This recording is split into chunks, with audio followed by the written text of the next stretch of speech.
4 huge movies to talk about with you this week. We've got a couple of thrillers that are remakes, sequels, sort of things. We have an award-winning pairing of Bill Murray and Sofia Coppola, and we've also got the return of Borat. Let's get it started.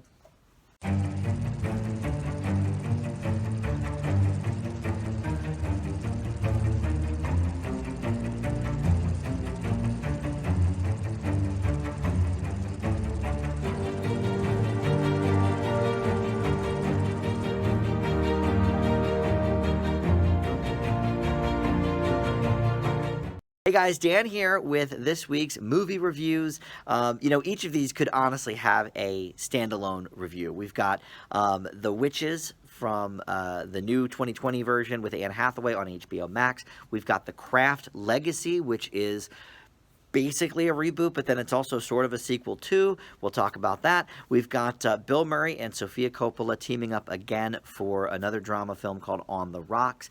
And we've got the return of Borat in Borat Subsequent Moviefilm. There's a longer title to that too, just like the original Borat, but we're not going to get into that.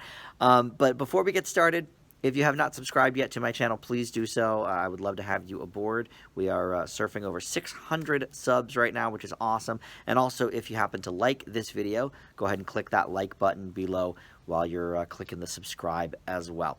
Each of these movies I feel like could have been its own standalone review. They are big names, but it's been a few days since I posted anything. I was away for the weekend, so I thought, you know what, rather than give you 4 separate movie reviews, let's just lump them all together like the good old days when we first started the quarantine and I was doing 4 movies every single week. Let's do that. Now, these might be a little bit longer than the normal, like 6, 7, 8 minutes that I usually devote to the big package videos with 3 or 4 movies, but I think they all deserve it. So let's just launch right into it. First up, we've got Borat Subsequent Moviefilm.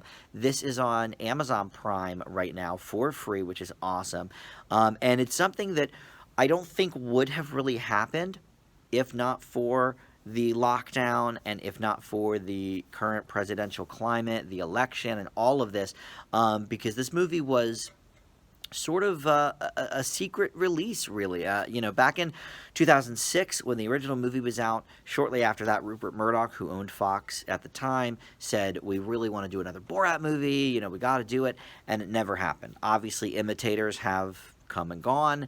Sacha Baron Cohen himself tried to sort of do the same theme with one of his other characters, Bruno, and that had some wildly mixed results, let's say. But I think most people will agree that Borat is one of the best comedy films of the 21st century. So how do you top it?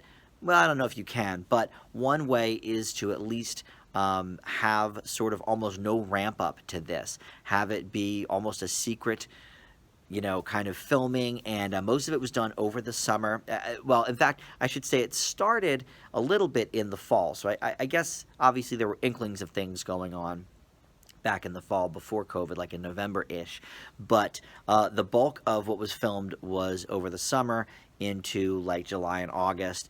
And it involves a lot of real-life political figures. We'll sort of get into that. But the basic premise is Sacha Baron Cohen is back as Borat, and it's a direct sequel here to the original because of the movie Borat within this movie that was such a success but made his country, Kazakhstan, look horrible. It brought shame to the country. So Borat, the character, was imprisoned in Kazakhstan for the last 14 years for bringing that shame to the country. So they decide to release him, but with the caveat that he will once again support Kazakhstan. He's going to bring a monkey to President Trump as, part of the Kazakh, Minister of Culture sort of thing, and redeem the nation. However,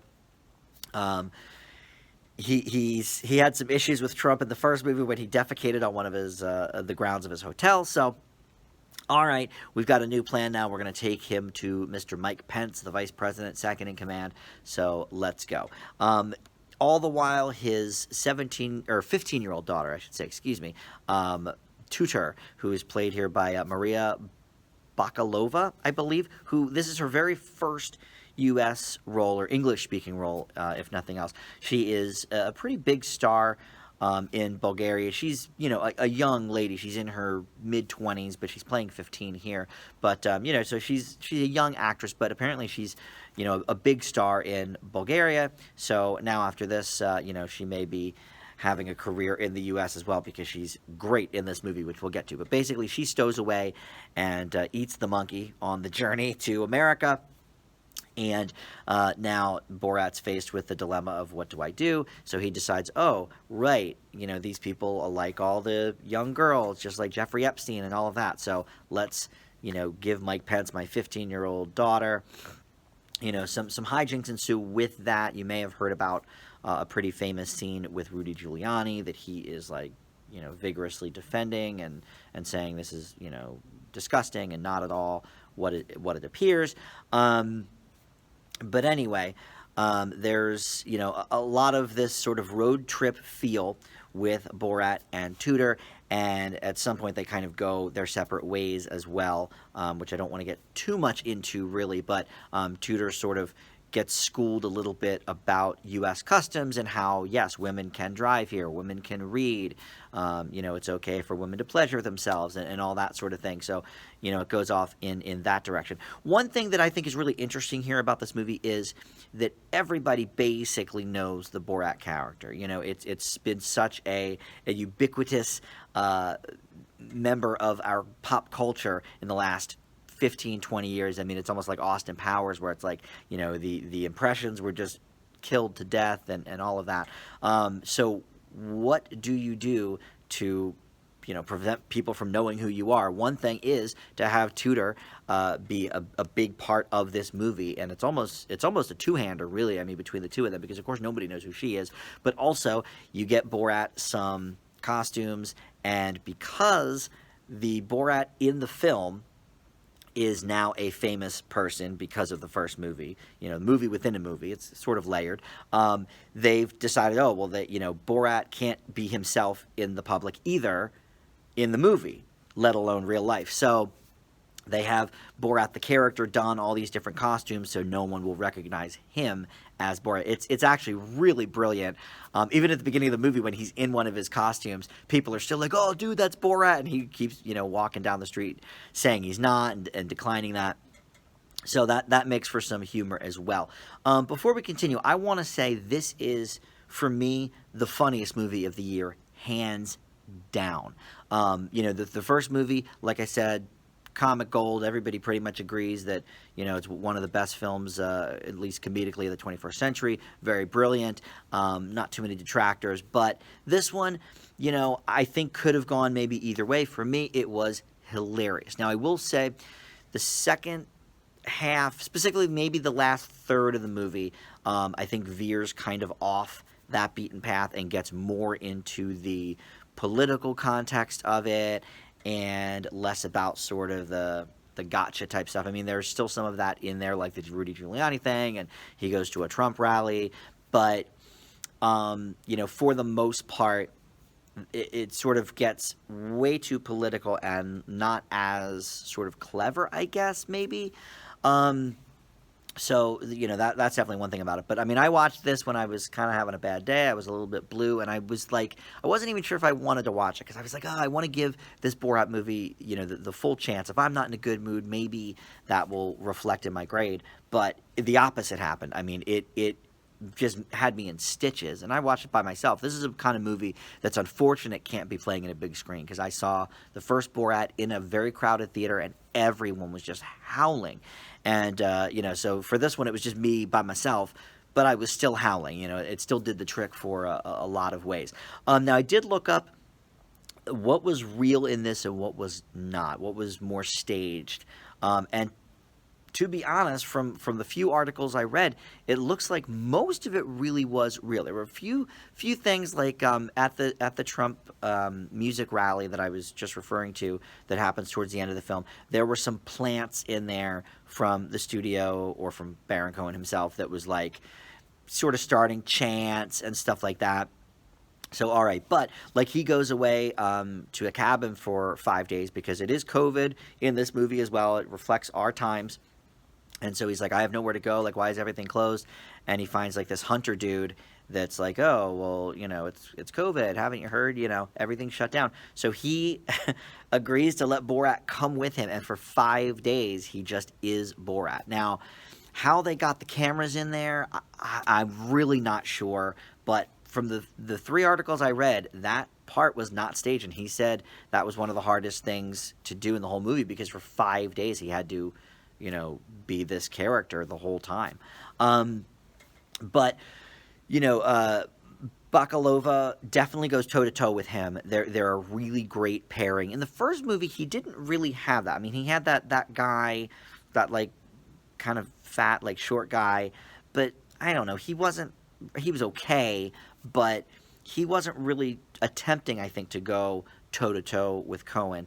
And Bakalova does just that. I mean, she really makes things happen, and a lot of the things focus on her because as they're getting her ready for Mike Pence, they're talking about plastic surgery and they're talking about, doing her hair up differently and all these things. And so, he takes her to a cotillion, where spoiler alert, I won't say what actually happens, but, he takes her to a cotillion to make her more proper and stuff. Obviously, things happen. But most of these scenes are legitimately real and not staged. And I really respect that about these movies. Because, and same thing with Bruno. Bruno wasn't really that good of a movie, but same kind of thing. I mean, most of it was really happening in the moment. We were getting real reactions from people. And, this movie takes some very interesting turns that I think may turn some people off. It certainly talks a lot about how the Borat character thinks the Holocaust is not real. And, of course, Sacha Baron Cohen is Jewish. So, it's definitely, a satirical look at all of that. But there's actually some really nice moments in this movie with some of the people we find. Like, he drops Tudor off at a babysitter, and she kind of teaches Tudor, that it's okay to drive a car, and this kind of thing. And she really, thinks, oh, this girl's a third world country girl, and she really doesn't know anything, and her dad might be molesting her, and this and that, and the sweetness that comes out of that woman. And then Borat at one point goes into a synagogue. He wants to kill himself because he's messed up, and the country's now going to execute him when he returns. And these two nice old Jewish ladies are in there, and they just could not have been nicer. They have a really couple of heartfelt scenes in this movie that I did not expect.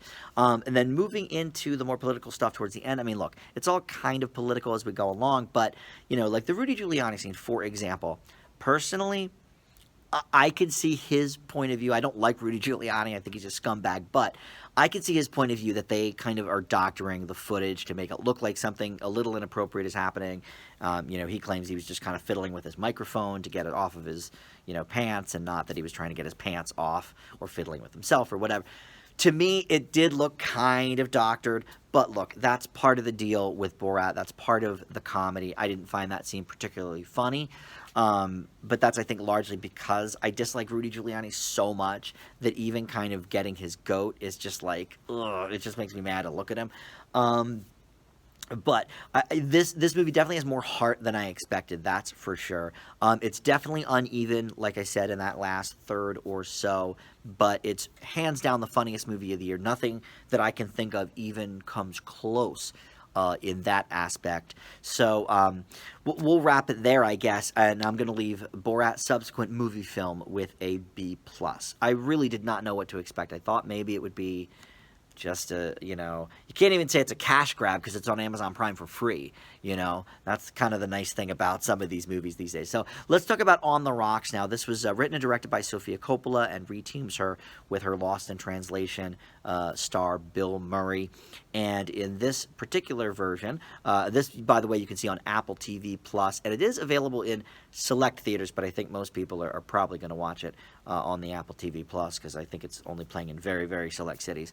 But basically, Laura and Dean are sort of at the head of this movie. It's Rashida Jones and Marlon Wayans, and they have two young daughters, and they are maybe having some marital issues.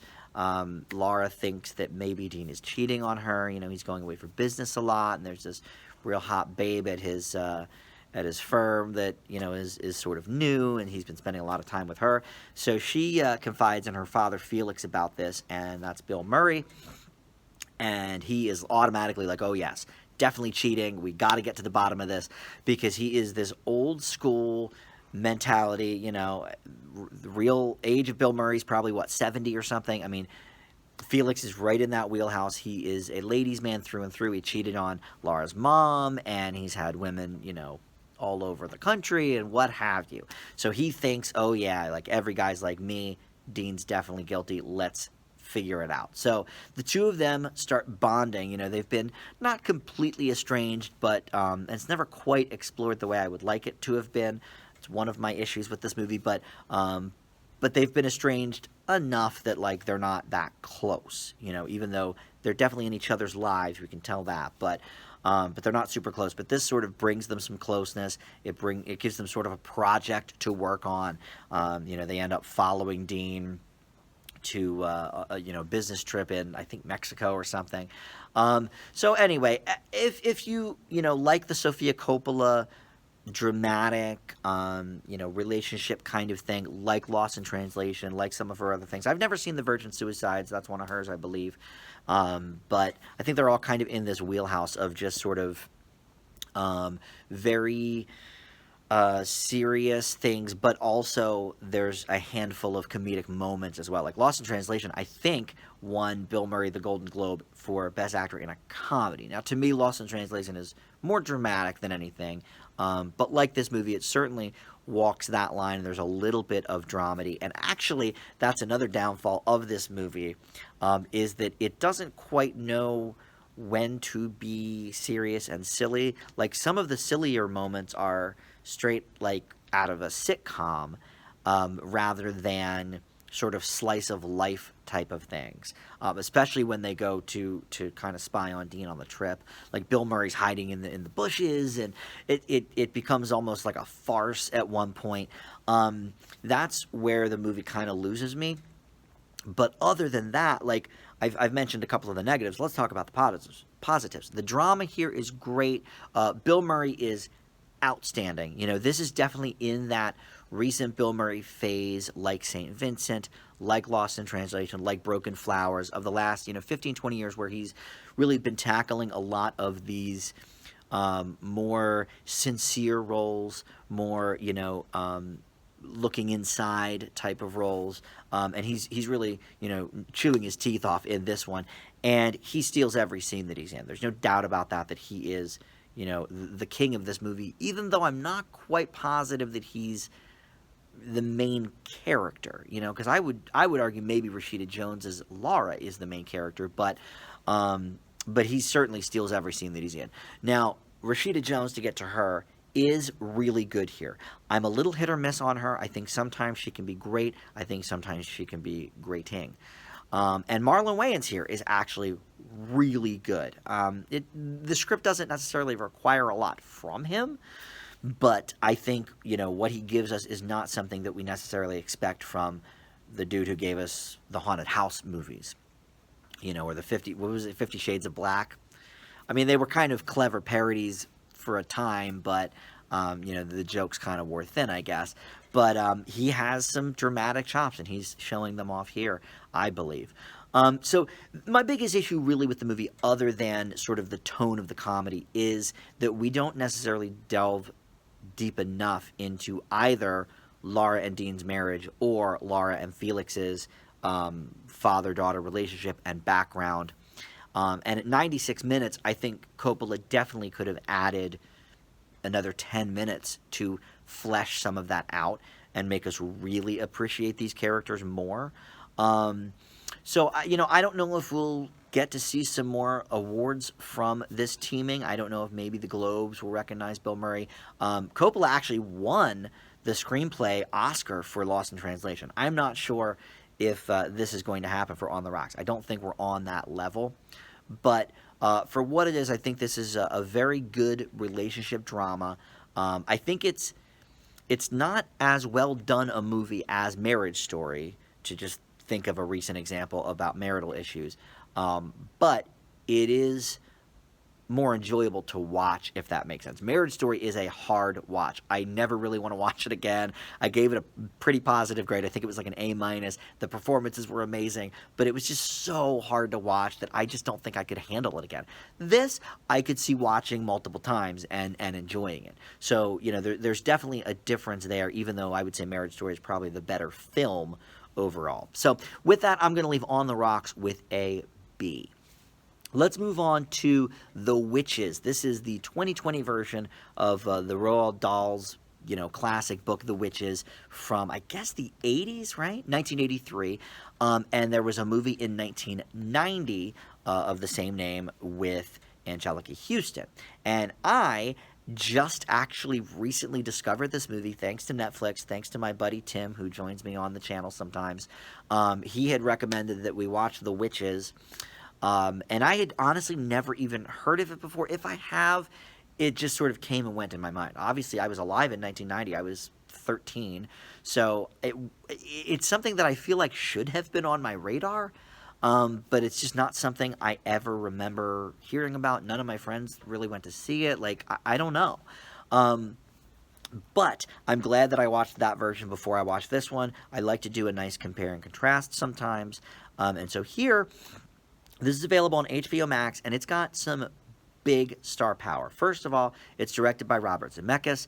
The screenplay is by three heavy hitters in TV and film: Robert Zemeckis, Kenya Barris, who does the Blackish universe, and Guillermo del Toro. So right there, you're thinking, okay, superstar, at least for, writers/directors. And then the star power in this movie: Anne Hathaway is the lead witch, and we also have Octavia Spencer playing the grandmother. So two of my favorite A-list actresses in film. What could go wrong, But here is the deal. The 1990 Witches was done with all practical effects and from the Henson Company. Jim Henson was still alive, so he was part of it, and it looks great. I think the effects in that 1990 version still look great today. I mean, we watched it maybe 2 months ago, and I was, really pleased with a lot of what I saw. So we've got the Zemeckis special effects here. There's maybe a couple of stitches that are practical effects, but for the most part, this is massive CGI. And some of it looks pretty cool and pretty, creepy. I'll admit that. But Zemeckis is sort of stuck in this universe of, this stuff looked really cool in 3D 15 years ago when we were doing, the Jim Carrey Christmas Carol, or when we were doing... I forget what, Polar Express is more than 20 years ago now, but, a lot of those things back in the day. And then, even going more forward, with, I guess, The Walk had some really cool, not really special effects in the same way, but, to get Joseph Gordon-Levitt to look like he was, on that tightrope. He's really enjoying these special effects, but the problem is they haven't updated for him in the last 20 years. Like, I looked at the effects in this, and though some of them were cool, like I said, I mean, I've seen better effects in Alice in Wonderland from Tim Burton 10 years ago. I've seen better effects almost in, like Stuart Little. Like, for example, there's, some rats in this movie. If you know the story, or if you've seen the original movie, you know that. So, there's rats, and kids turn into rats, and all of that. And... they're a mouse, I guess. They're not really rats, right? They're mice. But they're enormous, though, so I think of them as rats, but I guess they're mice. But, Stuart Little, that's a mouse. The effects in Stuart Little almost are better than this. I mean, so right away, you've sort of lost me on the effects. That's number one. Number two, the kid actors in this are not nearly as good as the kid actors in the original version. We have Jazir Kadim Bruno, I want to say, as the boy. Chris Rock does narration as, his adult self, the elder. Well, I won't get into it, but let me just say that the book and this version of the movie end the same. The 1990 movie did not. It ended differently. And that's actually one of the things I kind of liked about this. I like that the ending is a little bit darker here, and a little less cleaned up like the 1990 version. But the child actors just aren't as good. And really, I mean, that's the crux of a movie like this is how well the kid actors do and how well the effects are pulled off. And here, both of those are sort of in the negative category. But the other thing that is very important about this movie is how is the head witch? And here we've got a positive. Anne Hathaway is great in this movie. She is really having a great time with the character. She is, hamming it up just the right way. She is creepy, but in sort of a different way than Anjelica Huston was. Anjelica Huston was definitely more of like, I don't know, like deathly creepy, deriving all the pleasure from your displeasure creepy. Anne Hathaway is sort of savoring the craziness a little bit more, and I don't want to say it's sort of like the Joker in some of the Batman movies, but you do kind of get that vibe, and maybe it's because her enormous CGI smile reminds me of the Joker. I'm not sure, but I don't know. There's something sort of maybe more campy with the Anne Hathaway version, and for me, it worked alongside these sort of more campy special effects, which even though the effects didn't work, her performance did. And then the other great thing about this movie is Octavia Spencer. I mean, I've seen her pull off some bad movies before. I think we can all probably agree that the movie Ma, the horror movie from 2 summers ago, was, or maybe it was just last summer, I guess, was not that great, right? And with anybody else in the role, it might have been way worse. But she made it work. She made it happen.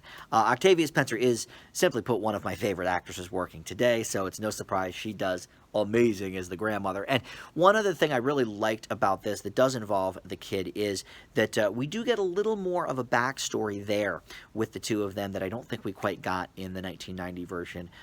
We see him coming to live with her, and they're, sort of dancing to the Otis Redding and I don't know, Temptations or Four Tops or something, some of the music, and having a good old time. And then we see her kind of tell the story of, oh yeah, here's what happened to people in my life when I was a kid, and we see, another CGI spectacle of that, and it sort of goes off what happens in the first movie and in the book, but we take it in a different way, and to me, a more cartoony way. So I think this movie will work if you've never seen the original, but to be honest, I think because of the Henson effects of the original version, I think it still holds up and would hold up for kids today.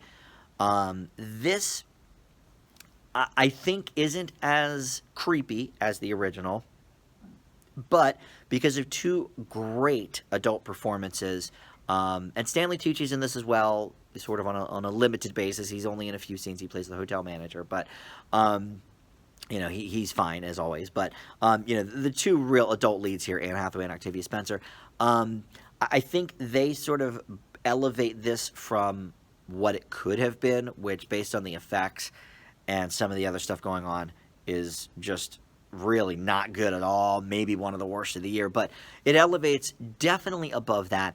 I'm sort of teetering on a slightly positive grade, but I think because the original still holds up so well, rendering this version kind of unnecessary, I'm just going to leave The Witches with a C. I think it's very average. I think the good and the bad are sort of at odds with each other, and nobody really comes out victorious, so we'll leave it with a C.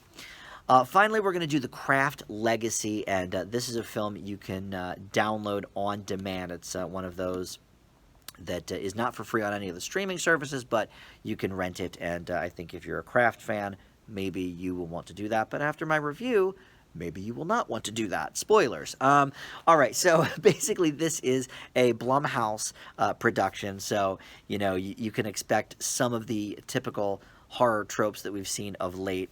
Blumhouse is famous for those, and some of their movies are great, some of their movies are a little subpar, but if you've seen the original Craft in 1996, and I strongly suggest that you do, it's one of my favorite 90s popcorn movies. It's one that I've seen, I don't know, 15 times probably. I really love the characters, I love the movie, and I love the music of the movie. So, okay, I came in with an open mind in this because I was actually really excited about it. I mean, I didn't know if it was necessarily a reboot or a retelling or a sequel or what have you. It turns out to be a sequel, and I can't tell you why because it's spoiler territory. But for most of the movie, it's a reboot. But technically, in terms of the canon, it's a sequel. But in this, three girls, Frankie, Tabby, and Lourdes, are trying their hand at magic. They're trying to freeze time, but can't do it because they need a fourth member. So this girl, Lily, moves into town, and she's played by Kaylee Spaney, I want to say. I don't really know any of these people. Frankie's played by Gideon Alden. Tabby's played by Lovey Simone, and Lourdes is played by Zoe Luna. Don't know any of them. The only people I really know in this movie are Michelle Monaghan, which is Lily's mother, Helen, and then David Duchovny is playing Adam, who is Lily's mom's new boyfriend. And that's really it. I mean, I don't know these girls from Adam, but I know at least the adults. So basically, she's in a new school, and the other three find her and realize that she may have some magical powers that she either does or does not know about, and she uses them on this kind of, not even a bully, just kind of an idiot jock kid in their school who all of a sudden with the spell turns into this really like woke kid that is really for women's rights and all this kind of stuff. And then at the same time, the David Duchovny character, Adam, has three boys of his own that are now moving into the house as well. So Lily's living with them, and they get a variety of different screen times, but none of them add up to too much. They try a little bit with one of them to give him a minor thread of a storyline, but it doesn't really go anywhere. So essentially, other than the whole, new boyfriend with his three kids kind of thing, doing the Brady Bunch vibe, the story is essentially the same as the original, which is why for most of this movie I thought it was a reboot. Because there's, a little bit of difference here and there, but for the most part, you've got these three girls, you've got the new girl that moves into town, and they find a fourth, and all of a sudden they can do things, and, they sort of harken back to the light as a feather, stiff as a board moment in the original, in part of a montage, and, they're trying to cast spells on people who have wronged them, It's very, very, very, very similar to the original until we get to some of the stuff with the parents, and we find out some other things down the line that I don't want to get into because it's spoiler territory. But here's the bottom line for this movie. And again, I really was looking forward to this. I was going into it with an open mind. Even though I love the original, I'm always up for, a good witch story. I think the original still holds up great, even though, maybe some of the effects were a little corny in today's nature. I don't know. But it's certainly kind of a time capsule to the mid-90s. But look, it made Neve Campbell a horror star. We knew her from Party of Five, and then all of a sudden The Craft came out. We were like, oh, wow, Neve Campbell's a really good, horror thriller type actress. Let's watch her in Scream now. And it gave her, a whole new genre of things to work on. We only knew her from Party of Five. But this movie has virtually none of what made the original movie so great and so loved by a lot of people. Now, critically, the first movie has never been a huge success. I think it's, I forget, I looked about 3 or 4 days ago on the Rotten Tomatoes. I think it was in the 50s range. Like, it was, kind of middling, a little bit higher than 50%. But I don't think it was certified fresh or anything. I don't think it was above 60. So maybe slightly above 60, but point being, critically the movie was never great, but the people that love this movie love it for a few specific reasons, none of which are present here. The main one, I think, is the characterization of these girls. In the original, we had, all the girls really had something going on, maybe it wasn't too deep, but we all had, we saw the different issues, whether it was issues at home or, the one character had, burns all over her body. Here, we get some background on Lily because of her parents, or her mom and stepdad or new boyfriend or whatever. So, all right, that's, we see her, but the other three, nothing. Not even a scintilla of characterization. So that stinks. Number two, that I think drew people into this movie was the bumpin' soundtrack. It really accentuated each scene, so much so that the Love Spit Love version of How Soon Is Now became the theme song for Charmed when that show debuted, because they were trying to bite off of the style a little bit of The Craft and remind people, like, remember that movie The Craft that you love? Here it is with Alyssa Milano. So that the music was such a huge part of that movie. Here, the music is just very nondescript. It's got a lot of bass. It's sort of techno-y. But that's it. It's very nondescript. It doesn't really accentuate the scenes. In one scene, they are singing along to Alanis Morissette. I'll give them that. But it begs the question, why? Because, like, if this took place in the 90s, I could see it. In 2020, are high school girls rocking out to Alanis? I don't think so. So that, the soundtrack being a failure was not a good one. And then, third of all, just the general spell casting here doesn't quite make any sense. Well, it makes sense somewhat, but in the first one, you really wanted to see certain people go down for what they were doing. Here, it's all sort of a mishmash of ideas, and then we also have a bunch of, like, threads that go out that never get resolved. Like, at one point, the one kid of David Duchovny's, like, comes into Lily, and she's like, or he's, proclaiming that he's bisexual, and it's like, okay, like, this is really, a big deal, but then it just doesn't go anywhere. We never hear about it again.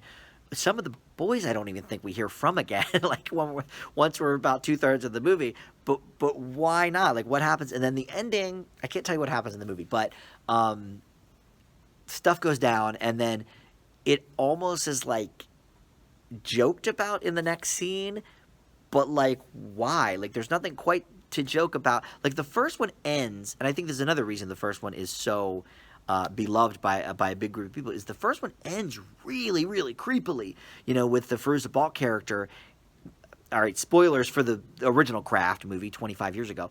The first one ends with Nancy in, an insane asylum. And to me, that was always, like, really creepy because it was real. I felt like, oh, wow, like, that really could happen if this person, did these things. Here, it's like, it's almost like, let's joke about what just happened, even though, like, people might have died and, like, things might have happened. So, anyway, point being, this misses the mark on virtually every level from the original. It was written and directed by Zoe Lister-Jones, who I had to look up.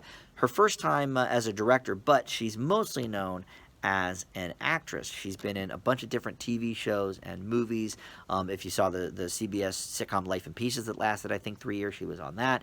But she's also, done writing and acting in things like The New Girl, and she was in the movie Salt, and a couple of Law and Order things, and she did A Good Wife, and so she does just kind of showing up, random things. She's never directed before, at least not for a movie on this scale, and it shows, because this was a train wreck. I really was looking for some positives here, and there really aren't much, other than the blip at the end that makes it a sequel, not a reboot, was pretty cool. And I mean, Lily's character's okay, and I didn't mind that they did the whole Brady Bunch aspect with the 3 new boys, but they just didn't go anywhere with it, So for me, The Craft Legacy is one of the worst of the years, easily one of the most disappointing, because the original is just so great. So I leave The Craft Legacy with a D.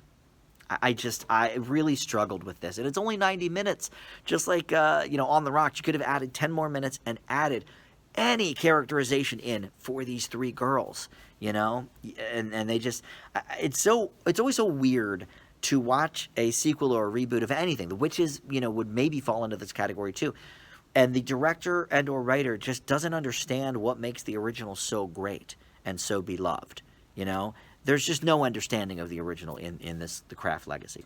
So that's going to do it. I kept it under 40 minutes, which I'm a little surprised by, to be honest, but like I said, each one of these easily could have been a standalone review. I could run off at the mouth on any of these, but I think we'll end it there. I wanted to really do a Netflix Halloween-type movie roundup last week before Halloween, and watch, some of those, was it The Babysitters versus the Werewolf, and there was like a bunch of movies. I did the Hubie Halloween one, but I don't know if I'll get to that at this point, or if time has just gotten away from me. I don't know, but maybe at some point I'd like to do that still. But other than that, there's a lot of movies still coming out in this fashion, the on-demand and the streaming fashion. One or two typically every week that are big. Netflix has a bunch of holiday movies coming out too. I want to get to, so lots of movie stuff to get to on the channel. But there's also my TV reviews, my Masked Singer, The Conners, Freaks and Geeks. Joe and I are going to start doing the OC as well. So a lot of stuff to talk about on the channel. No shortage, that's for sure. Thank you for watching. Comment below, and we'll see you next time. Bye.